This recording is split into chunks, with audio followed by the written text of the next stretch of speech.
अब देखो बात आती है कंपाउंड इंटरेस्ट की। सिंपल इंटरेस्ट देखो, दोनों में डिफरेंस क्या है? Everything is same, everything is same, सारे कैलकुलेशन सेम है, सारे डेटा सेम रहेंगे। और बस चेंजेस कहाँ पे होंगे? जैसे वहां पे बोलता था कि हमेशा क्वेश्चन में कहीं ना कहीं मेंशन होता था कि सिंपल इंटरेस्ट है, ठीक है। यहाँ क्वेश्चन में मेंशन होगा it is compounded, it is compounded annually, ठीक है। या उसको बोल देगा कि ये कंपाउंड इंटरेस्ट पे लिया है, ठीक है। दूसरा चीज, दूसरा कहाँ पे डिफरेंस होगा? दूसरा डिफरेंस ये होगा कि जब वहां पे आप सिंपल इंटरेस्ट कैलकुलेट करते थे मोर देन 1 ईयर के लिए, जैसे अगर टाइम पीरियड 2 साल होता था, तो आप इंटरेस्ट के फॉर्मूले में ही principal into rate into time पे दो 2 साल लिख के बाई 100 कर देते थे। आपका 2 साल का इंटरेस्ट जो है वो निकल जाता था। क्यों? क्योंकि सिंपल इंटरेस्ट में ये प्रिंसिपल हमेशा कांस्टेंट होता था। लेकिन वहीं पे अब कंपाउंड इंटरेस्ट में ऐसा नहीं होगा। कंपाउंड इंटरेस्ट में हर साल बाद या हर टेन्योर बाद जो ये प्रिंसिपल है वो चेंज होता रहेगा। अब चेंज होता रहेगा क्या मतलब? जैसे मान लो कि टाइम जो टेन्योर है, टाइम पीरियड है वो 3 साल का है, ठीक है।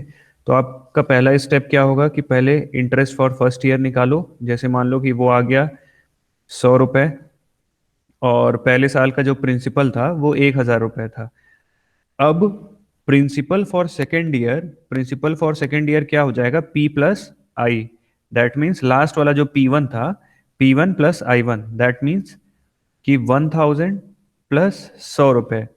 इसका मतलब कि दूसरे साल का जब आप इंटरेस्ट निकालोगे तो प्रिंसिपल क्या हो जाएगा? 1,100 रुपये हो जाएगा। तो 1,100 पे आप I2 निकालोगे।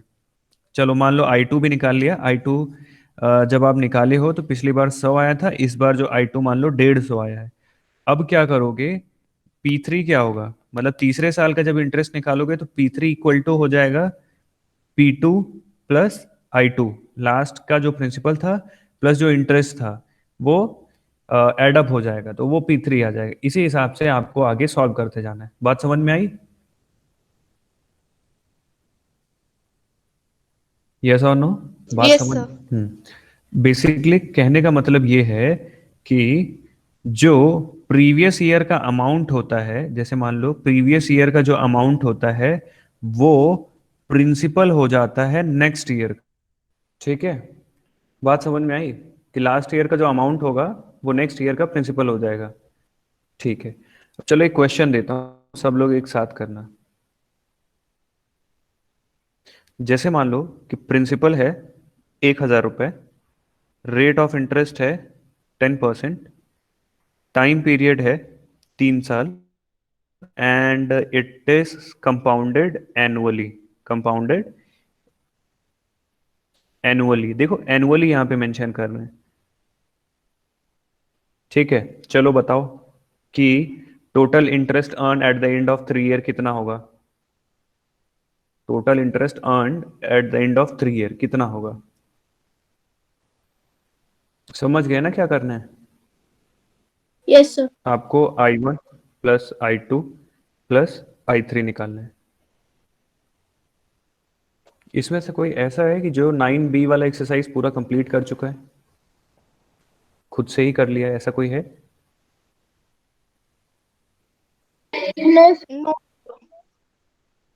ठीक है, ठीक सर। है। आ गया आंसर। आ गया ना? ठीक है, कितना आंसर आया?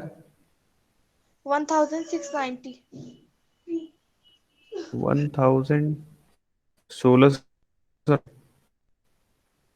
बेटा ये 1,690 आपका अमाउंट आया होगा, A3, है ना? Yes sir. देख, है ना? मैंने क्या, +I2 +I3 कितना होगा? तो इसके दो तरीके, -P1 कर दो तो आ जाएगा 690 रुपये। और या तो तीनों इंटरेस्ट जो आप निकाले हो तीनों जोड़ के देख लो, एक ही चीज आएगा। जल्दी से क्रॉस चेक करो। Okay sir.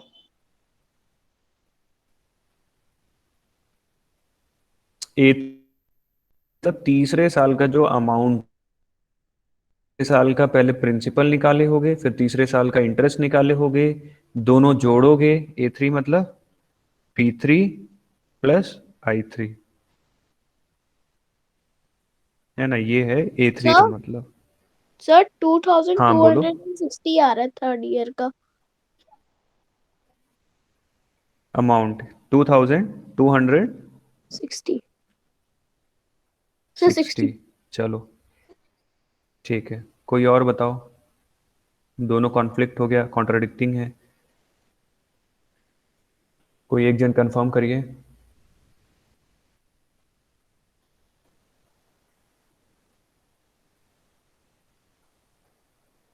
सर जो 1690 है सर वो सेकेंड ईयर का है। अच्छा, ये A2 है, मान्य चेक करना। 3 साल का है बेटा, तीसरा भी इंटरेस्ट निकालना है। Okay sir. हम्म। बाकी श्लोक, राजवीर, जानवी। सर मेरा हो गया। चलो मैं खुद ही स्टार्ट करता हूँ करना। तो देखो, सबसे पहले हमें निकालना पड़ेगा I1, पहले साल का इंटरेस्ट, जो कि होगा P into R into T. अब देखो यहाँ पे हमेशा चौकन्ना रहना। तो क्वेश्चन अगर कह रहा है कि कंपाउंडेड एनुअली, तो यहाँ पे टाइम होगा 1 ईयर। अगर क्वेश्चन कह रहा है कि कंपाउंडेड हाफ ईयरली, तो यहाँ टाइम होगा हाफ, 1/2। अगर क्वेश्चन कह रहा है कंपाउंडेड क्वार्टरली, तो यहाँ पे क्वार्टर होगा, क्वार्टर मतलब 1/4। बात समझ में आ रही है कि नहीं? यही यही तीन चीज में आपको सर वो फंसाएगा। अगर वो कह रहा है कि कंपाउंडेड मंथली, तो यहाँ हो जाएगा वन, यहाँ क्या हो जाएगा, 1/12। ठीक है, तो यहीं पे फंसाएगा, इसके अलावा कहीं और कोई ट्रिक इसमें नहीं है। बात सर समझ टू में आ रही है? होता है सर क्या कंपाउंड 2 ईयर। क्या बोले बेटा? सर मीन्स 2 साल का भी होता है एक इंट्रेंस एक कंपाउंडेड 2 ईयर। हाँ, अगर अगर कह रहा है कि कंपाउंडेड 2 ईयरली, तो यहाँ पे 2 हो जाएगा। ठीक है, तो अगर लेट्स से कि time period, total time period 8 साल है, एंड क्वेश्चन कर रहा है कि कंपाउंडेड 2 ईयरली, तो आप 4 बार इंटरेस्ट निकाल पाओगे हर 2 साल पे। 2 2 4 2 6 2 8, हर 4 साल पे आप इंटरेस्ट, हर 2 साल पे आप इंटरेस्ट निकाल पाओगे। मतलब नंबर ऑफ इंटरेस्ट जो आप निकालोगे वो 4 होंगे। ठीक है, कुछ भी कह ओके। सकता है, जो जो क्वेश्चन में कहे वो आपको यहाँ पे पुट अप कर देना है। कंपाउंडेड एनुअली कहता है तो वन टाइम, टाइम की जगह पे 1 करना। कंपाउंडेड हाफ ईयरली कहता है तो 1/2 करना। कंपाउंडेड क्वार्टरली कहता है तो 1/4 करना। कंपाउंडेड ईयर मंथली कहता है तो 1/12 करना। ठीक है, एंड यहाँ पे डिवाइडेड बाई 100 तो रहेगा ही। बात समझ में आ गई कि नहीं? Yes sir. Yes sir. ठीक है, चलो निकाल देते हैं। कितना है? फर्स्ट ईयर का इंटरेस्ट है 100 रुपये। तो A1 कितना हो गया? P+P1 plus I1, that means 1000 plus 100, that means 1100। Okay, अब उसके ओके बाद हमें निकालना है, हमें अब I2 निकालना है। तो I2 में क्या हो, अब ये जो A1 है ना, अब ये P2 हो जाएगा। जो P2 है वही लास्ट ईयर का जो अमाउंट है वो इस बार का प्रिंसिपल हो जाएगा। That means P2 equal 1100 into rate of interest 10% है, कंपाउंडेड एनुअली। तो ये गया। तो I2 जो आया 110 रुपये आया। ठीक है, तो अब A2 निकालो। A2 निकालोगे तो 1100 प्लस 110, तो कितना हो जाएगा? 1210 रुपये। ठीक। 1210 रुपए। हाँ, जो ये A2 है वो अब P3 हो जाएगा, नेक्स्ट ईयर का प्रिंसिपल हो जाएगा। तो जब आप I3 निकालोगे, तो 1210 इंटू 10 इंटू 1/100। और तो अब ये आएगा तेरह सौ एक। एक। हाँ, तो A3 क्या हो जाएगा? प्रीवियस ईयर, मतलब 1210 प्लस 121, तो ये कितना हो जाएगा? 1300। 100। 20 10 30 31, तेरह तेरह सौ सौ एक। इकतीस रुपये ये यस जो सर। अमाउंट, हाँ, ये जो A3 है, अब यहीं तक हमें रुक जाना है। अब मैंने पूछा था कि टोटल इंटरेस्ट, मतलब टोटल कंपाउंड इंटरेस्ट कितना हुआ, 3 साल में टोटल कंपाउंड इंटरेस्ट कितना हुआ। तो टोटल जो CI निकालना है, तो जो फाइनल अमाउंट है, जैसे A3 फाइनल अमाउंट है माइनस जो इनिशियल प्रिंसिपल था, तो P1, A3 minus P1 that means 1331 minus 1000, तो टोटल कंपाउंड इंटरेस्ट कितना आया? 331 रुपए। 331 रुपए। ठीक है। यस एक तो ये तरीका है कि आप कंपाउंड इंटरेस्ट इस तरीके से निकाल लीजिए, या तो फिर टोटल अगर CI निकालना है तो आप ऐसे कर लीजिए I1 plus I2 plus I3। तो जब आप करेंगे 100 रुपये प्लस 110 रुपये प्लस लास्ट में कितना है? 121। 121। 121 तो करोगे तो फिर से 331 रुपये आ जाएगा। बात समझ में आई कि नहीं? आप लोग का कहीं कैलकुलेशन मिस्टेक था क्या? सर मेरा एकदम सही है। ठीक है। राजवीर एंड मान्या, कहीं कैलकुलेशन मिस्टेक था बेटा? सर Yes, आपने टाइम पीरियड में सर 3 आपने दिया था और आपने 1 लिया है। हाँ बेटा, वही चीज़ है। तो अगर मैं यहीं पे अगर 3, वही चीज़ स्टार्टिंग में बताया ना, सिंपल इंटरेस्ट और कंपाउंड इंटरेस्ट में डिफरेंस है, तो अगर मैं यहीं पे 3 लिख देता तो मैं 3 बार क्यों निकाल रहा हूँ? टाइम पे 3 बार निकालने का मतलब ये है कि ये कंपाउंडेड एनुअली है, तो यहाँ पे मैं 3 नहीं लिख सकता, यहाँ पे मुझे हर साल का अलग अलग निकालना पड़ेगा। बात समझ रहे हो कि नहीं? क्यों? क्योंकि हर बार क्या हो रहा है, प्रिंसिपल चेंज हो रहा है। सिंपल इंटरेस्ट में प्रिंसिपल हमेशा कांस्टेंट होता था, यहाँ पे हर बार का जो प्रिंसिपल है वो चेंज हो रहा है। बात समझ में आ रही है कि नहीं? तो इसीलिए हमेशा कंपाउंडेड एनुअली कह रहा है तो हर बार 1 होगा, अगर कंपाउंडेड हाफ ईयरली कह रहा है तो हर बार 1/2 होगा। बात समझ में आ रही है?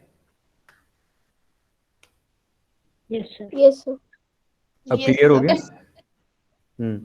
अच्छा देखो, जैसे यही क्वेश्चन था, देखो टाइम में ही दिक्कत होगा। अगर मान लो यही क्वेश्चन था, ठीक है, सब डेटा सेम था, टाइम जो है 3 साल ही रहा होता, जो पूछ रहा हूं ध्यान से सुनना, अगर टाइम 3 साल ही रहा होता बट ये कह देता कि compounded half yearly, compounded half yearly, तो मुझे बताओ कि कितने इंटरेस्ट निकलते, मतलब how many number of interest, कितनी बार आपको इंटरेस्ट निकालना पड़ता अगर कंपाउंडेड हाफ ईयरली होता तो?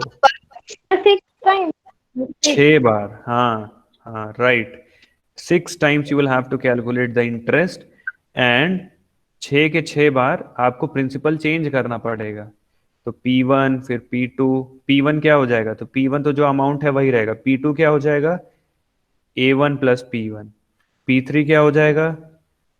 A2 प्लस, सॉरी, P2 जो हो जाएगा वो A1 के बराबर होगा, P3 जो हो जाएगा वो A2 के बराबर होगा, P4 जो होगा वो A3, मतलब प्रीवियस वाला जो अमाउंट है वो नेक्स्ट ईयर का प्रिंसिपल हो जाएगा।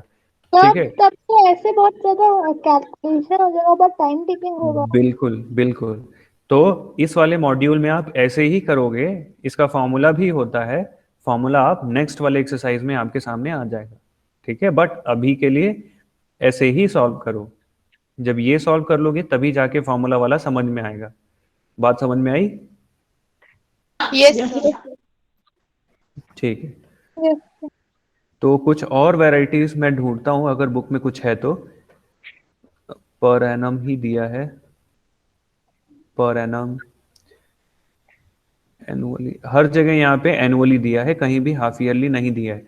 तो ये जो हाफ ईयरली, क्वार्टरली और जो मंथली होता है ना, ये कंपटीशन में दे देता है, या तो फिर अभी 9th में जाओगे ना, 9th में दे देगा, या तो इवन की अभी 10th तक रहेगा। तो 9th और 10th में आपको ऐसे compounded half yearly, compounded quarterly, compounded monthly या कंपाउंडेड 3 मंथली ऐसे ही बोलता रहेगा।